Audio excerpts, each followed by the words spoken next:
ఒక ఒక అద్భుతమైన, ఒక అందమైన, బ్యూటిఫుల్ ఎగ్జాంపుల్ ఈ ప్రపంచానికి మనం ఇస్తున్నాం. ఏంటంటే అది మనము చంపబడుతున్నందుకు మేము సెలబ్రేట్ చేసుకుంటాం.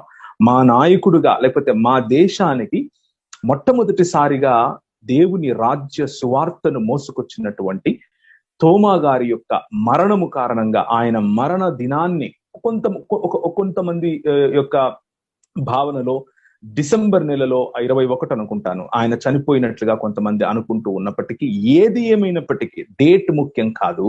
ఒక మనిషి దేవుడు పంపగా, దేవుడు ఇచ్చినటువంటి పిలుపును అందుకుని ఈ దేశానికి వచ్చి, ఈ దేశంలో ఒక కాగడాలాగా ఆయన వెలుగును ప్రసరింపచేసి రాజులకు దేవుని యొక్క సువార్తను ప్రకటించి, ఈ భూరాజులు దేవుని రాజ్యములో భాగస్వామ్యం తీసుకోవటానికి ఒక మార్గమును ఆయన స్థిరపరిచి, ఆ మార్గంలో నువ్వు నేను ఈ రోజు వరకు కూడా ముందుకు నడవటానికి, ఈ పర్సిక్యూటెడ్ అన్నటువంటి పర్సిక్యూషన్, లేకపోతే ఆ శారీరక ఉత్పీడన, ముఖ్యంగా మన ఇళ్ళు కాల్చుతున్నప్పటికీ,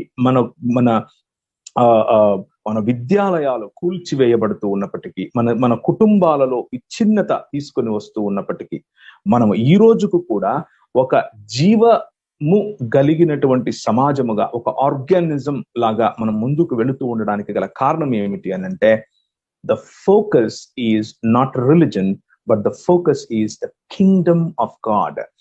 మన దర్శనము ఒక మతం కాదు, ఒక మతానికి అంటుకట్టుకొని ఉండటం కాదు.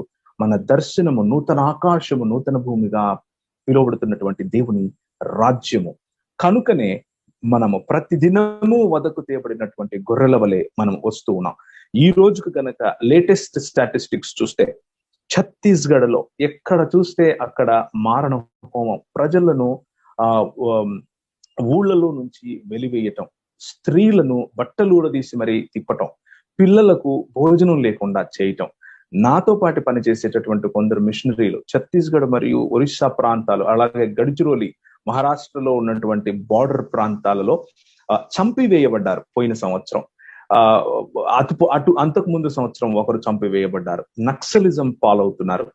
అయినా కానీ for me and my household we will serve the Lord. మా మట్టుకు మేము, మా కుటుంబము యెహోవానే సేవిస్తాం అని చెప్పేటటువంటి ధైర్యము కలిగినటువంటి పండుగ జీవితము జీవించేటటువంటి క్రైస్తవ సమాజం మీరైనందుకు మీకు నేను శుభాకాంక్షలు తెలియజేస్తున్నాను. That is the reason why we are celebrating today. It is not